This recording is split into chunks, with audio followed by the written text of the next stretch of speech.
드디어 바울과 바나바가 안디옥 교회에 파송을 받아서 선교 여행을 떠나게 되었습니다. 이 선교는 바울에게 있어서 제1차 선교에 해당합니다. 바울은 제3차까지 1차, 2차, 3차까지 선교를 했는데 바울은 이 제3차 선교 후에 스페인 선교까지 꿈꾸고 있었습니다. 하지만 바울이 그 꿈을 이루지는 못했죠. 왜냐하면 로마에서 잡혀가지고 감옥살이 하다가 참수형으로 순교하면서 끝났기 때문입니다. 그런 의미에서 보면 사도행전에서의 그 바울의 꿈은 계속해서 우리의 세대에도 계속해서 이어지는 것임을 알 수 있게 됩니다. 왜냐하면 사도행전은 바울 선교의 마지막을 미완료로 끝내고 있기 때문입니다. 즉 미완료로 끝나버린 그 사도 바울 선교의 그 선교의 꿈, 선교의 비전을 교회가 계속해서 짊어져야 하기 때문입니다. 사실 바울 사도가 선교하기 원했던 그 스페인은 당시에는 땅끝으로 여겨지던 그런 곳이었습니다. 사도행전 1장 8절에 이렇게 나오죠. 오직 성령이 너희에게 임하시면 너희가 권능을 받고 예루살렘과 온 유대와 사마리아와 땅 끝까지 이르러 내 증인이 되리라 하시고, 이 말씀을 사도행전 초반부에 주시고 있는데, 여기에 말하는 그 땅 끝이 당시에는 스페인으로 간주되었습니다. 바울 역시 그렇게 알고 있었죠. 그래서 스페인으로 그렇게 가고자 원했음을 보게 되는데, 그러나 그는 그 원대로 되지 못하고 로마에 붙잡혀 있게 되었던 것입니다. 그 때문에 그는 선교의 최종 종착지를 경험하지 못했습니다. 하지만 오히려 그게 다행이라고 할 수도 있겠지요. 그 이유는 스페인이 선교의 최종 종착지라고 믿게 되면은 어떤 면에서는 선교가 멈춰버릴 수 있었기 때문입니다. 여러분, 만약 스페인이 선교의 최종 종착지라고 믿고 또 바울이 그곳에 가서 선교했더라면 이 선교는 바울로 치자면 제4차 선교가 될 텐데, 그 제4차 선교 후에 그 교회에선 과연 어떤 일이 벌어졌을까요? 제가 생각하기에는 교회의 선교문이 닫혔을 수도 있겠다라는 생각을 한번 가져봅니다. 왜냐하면 당시 사람들이 관념에는 아까 말씀드렸듯이 스페인이 땅끝이고 또 그 땅끝에 복음이 전파되면 주님이 오실 것이라 믿었기 때문입니다. 그러기에 더 이상의 선교는 불필요하게 되는 겁니다. 그래서 선교가 종료될 수 있었겠다는 생각을 해봅니다. 선교의 큰 흐름, 선교의 도도한 흐름이 그때 이제 깨져버릴 수 있는 거죠. 하지만 바울의 선교가 로마까지만 한정됨으로써 교회의 사명은 여전히 남아 있습니다. 교회가 선교해야 된다, 그 사명을 여전히 안고 가고 있는 것이죠. 선교의 그래서 물줄기도 끊어지지 않고 계속 이어지고 있는 것입니다. 그러므로 바울 이후에 수많은 성도들이 계속해서 바울이 못다한 그 선교를 이루기 위해서 복음을 어디까지 전파하느냐, 땅 끝까지 전파하기 위해서 계속 수고하고 노력하는 줄 믿습니다. 여러분, 그런데 선교는 언제까지 해야 합니까? 아까 말씀드렸듯이 땅 끝까지 복음이 전파되는 그 날까지 해야 되겠죠. 그러면 땅 끝은 어디일까요? 여러분, 궁금하지 않습니까? 땅 끝까지 복음이 전파되어야 주님께서 이 땅에 재림하십니다. 그렇기 때문에 그리스도인은 이 땅 끝에 항상 염두에 두어야 됩니다. 땅 끝에 염두를 두고서 계속해서 주님이 명령하신 그 지상 명령을, 선교 사역을 계속 감당해야 하는 것입니다. 세상 모든 족속들에게 주님을 전파하고 복음을 전파하고, 그래서 그들을 제자화하고 또 세례를 주어야 하는 것입니다. 그리고 그렇게 해서 마지막 땅 끝에 서는 순간 드디어 해방의 날 희년이 선포되고 세상의 모든 그리스도인들이 다 하나님의 나라에서 거대했던 그 영원한 안식을 누리게 되는 것입니다. 그렇게 땅 끝이 그토록 중요하죠. 모든 그리스도인들이 그날 그 땅 끝에 서는 날, 그리스도인에게는 참 안식과 참 자유와 참 해방이 선포될 것이기에 마라나타를 외치면서 주여 어서 오십시오 하면서 계속해서 복음을 전파하게 되는 것입니다. 맞습니다. 땅끝이 중요하죠. 그런데 그 땅끝은 아직 오지를 않았습니다. 그래서 선교의 사명이 아직도 죽지 않은 것이고 그 땅끝을 바라보면서 선교를 지속 중에 있습니다. 그런데 과거에는 지구상의 모든 나라에 복음이 전파되면 주님이 오시겠지라면서 생각했고, 또 그래서 사방팔방 복음의 불모지 여러 나라들을 향해서 다니면서 복음에 노출되지 않은 그 나라들을 찾아다녔습니다.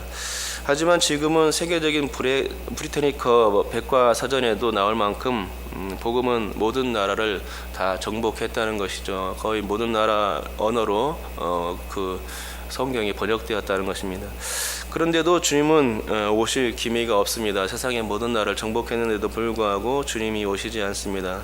복음이 땅끝까지 전파되면 주님이 오신다는데 아마도 땅끝까지 전파되지 않았기 때문인 것 같습니다.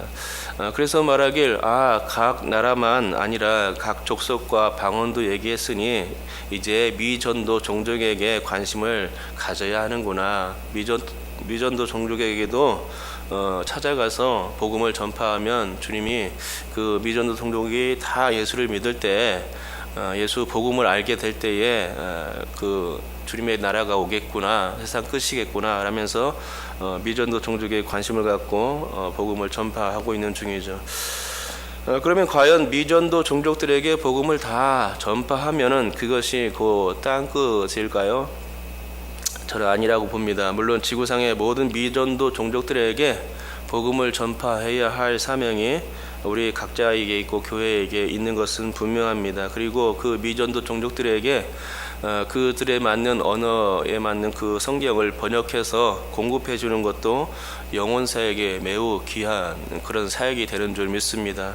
하지만 그래도 그것이 땅끝이라고 말할 수는 없을 것 같습니다. 왜냐하면 땅끝 개념은 자기가 서 있는 곳으로부터 시작하고 또 맞춰져야 하기 때문입니다.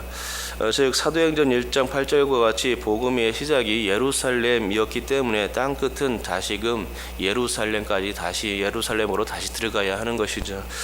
예수의 복음이 출발했던 바로 그곳에 복음이 다시 그 땅을 밟을 때하면 바로 그것이 땅끝이 될 수 있는 것입니다. 아무튼 제가 얘기하고자 하는 것은 예수의 복음이 출발했던 곳으로 다시 들어가야 한다는 점입니다. 그것이 선교의 마지막이죠. 복음이 유대인들을 완전히 정복하는 그날, 그때가 땅 끝이고 또 세상 끝이고 그날이 주님이 재림하시는 그날이 될 것입니다. 세상의 마지막 날이 될 것이고 그래서 영원한 안식의 날이 시작되는 그 날이 될 것입니다. 하나님의 나라가 그때 도래하는 것이죠. 근데 유대인들에게 그 복음을 전하는 일은 하늘에 있는 별을 따는 것만큼이나 어려운 일입니다. 그러나 만약 그들이 전면적으로 예수를 메시아로 받아들이게 된다면 그렇게 유대인들이 예수를 메시아로 인정하는 바로 그날은 선교가 마감되는 날이 될 것입니다. 마태복음 10장 23절에서 이렇게 말씀하고 있지 않습니까? 내가 진실로 너에게 이르노니 이스라엘의 모든 동네를 다 다니지 못하여서 인자가 오리라. 이스라엘을 거론하고 있는 것이죠. 이스라엘에게 복음이 들어가는 그 순간 예수님께서 오신다는 말씀입니다. 물론 저 유대인들에게 복음이 전파되기 전에 분명 그 미전도 종족들에게도 복음이 완전히 전파되어야 합니다. 그것은 당연한 일이죠. 또한 유대인들에게 복음이 전파되기 이전에 유대인들이 이웃인 어디입니까? 이슬람인들에게도 복음이 전파되어야만 합니다. 이슬람을 정복하는 것은 현재로서는 유언해 보이지만 이슬람의 장벽을 넘어가야만 유대인들을 만날 수 있다는 것입니다. 그렇게 이렇듯 아직도 남아있는 복음 전파의 단계를 생각한다면 지금은 세상 끝에라고 말할 수 없고 그래서 아직도 갈 길이 멀다는 것은 복음을 계속해서 열심히 전파해야 한다는 것입니다. 지금까지 땅끝 개념과 선교의 사명에 대해서 말씀드렸습니다. 그렇습니다. 오늘 본문은 땅끝을 향한 교회의 선교 사명과 관련이 됩니다.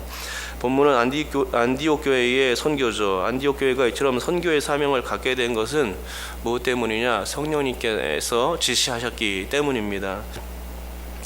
우리 다 같이 한번 2절 말씀을 함께 읽도록 하겠습니다. 2절 말씀입니다. 읽습니다. 시작. 주를 섬겨 금식할 때에 성령이 이르시되 내가 불러 시키는 일을 위하여 바나바와 사울을 따로 세우라 하시니. 아멘. 이 말씀에 의하면 안디옥 교회가 바울과 바나바를 선교하게 이제 시킨 것은 그 동기가 어디에서부터 출발하냐, 다른 게 아니라 성령님 때문이었음을 밝혀주는 것입니다. 여러분, 혹시 전도나 선교를 할 때 자기 마음에서 우러나와서 저절로 한다고 생각하시는 분이 계십니까? 자발적인 헌신만 있으면 된다고 그렇게 생각하시는 분이 계십니까? 그렇지 않습니다. 저절로 우러나와서 하는 것 같아도 사실 그렇지 않습니다. 그 배후에는 항상 하나님이 함께 하시고 성령님이 이끌어 주셨기 때문입니다. 사도행전의 모든 선교가 다 그러했습니다. 베드로가 3,000명을 전도한 것은 3,000명이 예수님을 믿게 한 것은 그가 성령에 충만해졌기 때문인 것이고, 또 스데반 집사가 자신을 매도하는 사람들 향해서 설교하면서 순교로까지 이어질 수 있었던 것은 그도 역시 성령에 충만했던 사람이었기 때문입니다. 빌립 집사가 사마리아에 가서 예수를 전파한 것도 그가 잘남이 아니라 성령께서 그를 인도해 주셨기 때문이고, 그에게 성령께서 강권하셨기 때문에 또 이디오피아의 내시에게 복음을 전하게 하셨던 것이며, 또 아소도와 가이사랴에까지 가서 복음을 전하게 되었던 것입니다. 성령님의 이끄심이 아니었다면 이 빌립 집사는 그렇게 열심히 다니지 않았을 것 같습니다. 성령님이 함께 하셨기 때문에, 개입해 주셨기 때문에 그렇게 순종하면서 열심히 이곳저곳을 다니면서 복음을 전했던 것입니다. 성령님께서 함께 해주시고 우리 마음 가운데 역사해 주셔야, 감동을 주셔야 복음을 전하게 되는 것입니다. 이번 그 캄보디아 선교도 그랬지만 여기 앉아 계시죠, 우리 남효재 장로님이신데 성령님께서 인도하셨죠. 마음에 감동을 주셨죠. 그래서 뒤늦게서야 선교를 가겠다고 자원하면서 그래서 선교에 동참하게 되었고, 그래서 아름다운 결실을 보게 되었던 것입니다. 여기에 모든 우리 신월중부교회 성도들에게 마찬가지입니다. 성령께서 우리의 마음속에 감동을 주셔야 됩니다. 그래야 아주 가까운 사람에게라도 마음이 열려서, 또 아주 내가 싫어하는 사람, 미워하는 사람에게도 또 마음이 열려서 복음을 전하게 되는 것이죠. 성령님께서 마음을 움직여 주지 않으면 우리는 그냥 꿀먹은 벙어리로 있을 수밖에 없는 것입니다. 그런 의미에서 본문도 마찬가지입니다. 다른 점이 있다면, 지금까지는 어떤 개인들에게만 어떤 그 선교에 대해서 사명을 주셨는데, 이번 본문에서는 좀 다릅니다. 그것은 개인에게 주신 명령이 아니고 교회에 주신 명령이죠. 교회에 선교하라고 선교 명령을 주신 것입니다. 이때로부터 교회의 선교 사명이 아주 구체화되었는데요. 사실 예루살렘 교회는 이 안디옥 교회와 다르게 그 외부적으로 선교를 전혀 하지 않았습니다. 그저 내부에서만 자기네 교인들끼리만 그 교제하고 이런 쪽으로 기도하고 예배하고 이런 쪽으로만 나갔죠. 그래서 사실은 하나님께서 선교하라고 핍박을 준 것이 분명합니다. 핍박이 있다는 것은 나가라는 것이죠. 외부로 바깥으로 나가서 흩어져서 복음을 전해라 하는 것입니다. 그러니까 내부에서만 사랑의 꽃을 피우는 것은 사실은 그 분위기가 상당히 좋긴 하지만 문제가 있는 것입니다. 그래서 우리 교회가 상당히 그 안으로 뭐 이렇게 친교가 많이 이루어지고 그것이 너무나 좋아요. 천국 같아요. 그렇지만은 그것으로 끝나서는 안 된다는 것입니다. 우리가 주님께서 명령하신, 그토록 주님께서 원하시는 한 영혼 구원을 위해서 우리가 저 바깥으로 나가야 하는 것입니다. 그래서 그 예루살렘 교회가 그 핍박이 있었고, 그래서 흩어지게 되었던 것이라 믿습니다. 그러니까 선교를 할 때 성령께서 선교를 하지 않는 교회에 자꾸 핍박을 주고 가만히 있지를 않는 겁니다. 자꾸만 나가게 하는 거죠. 우리 마음에 감동을 주어서 흩어져서 주님을 전하라고 그렇게 내모시는 것이죠.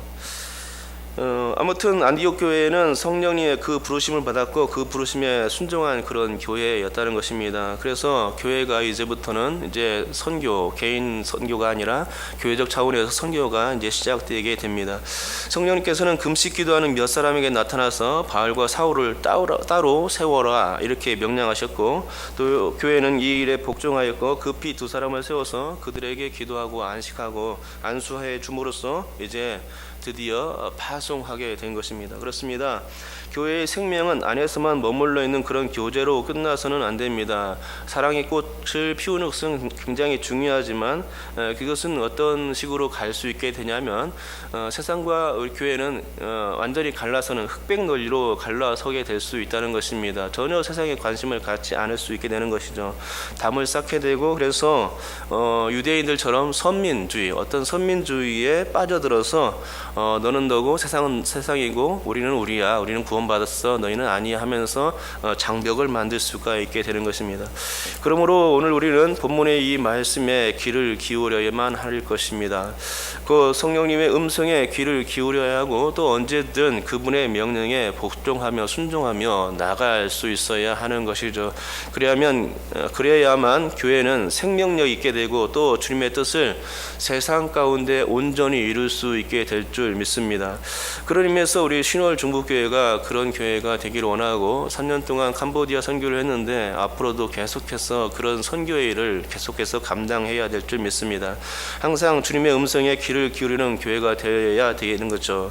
세상을 향해서 복음을 전파하는 성령님의 그 파송 명령에 항상 굴복하며 복종하며 나갈 수 있어야 하겠습니다. 많은 선교사를 세우고 그들에게 안수하며 기도해주고, 오늘 그 안디옥교처럼 말이죠, 그렇게 해야 합니다. 복음이 땅끝까지 전파되는 바로 그날까지 이 일은 계속 이루어져야 하고, 신월 중부교회가 그와 같은 사명에 동참하고 또 영예를 누릴 수 있어야 하는 것입니다. 주님께서 칭찬할 수 있는 그런 배경이 쌓여야 하는 거죠, 사실은. 그러므로 여러분께서 그런 능력 있는 교회, 복음 전파를 최우선으로 하는 교회, 성령님의 역사가 항상 넘치는 그런 교회가 될 수 있기를 해서 기도해 줄 수 있기를 바랍니다. 우리 교회가 성령께서 완전히 주장하시고 성령님의 그 말씀하심에 따라서 그것을 100% 순종하면서, 그 말씀에 순종하면서 그 교회가 생명 있게 복음을 전파하는 그런 교회로 세워져야 될 줄 믿습니다. 그것을 위해서 계속 기도해 줄 수 있게 바랍니다. 우리 다 같이 기도하겠습니다. 하나님,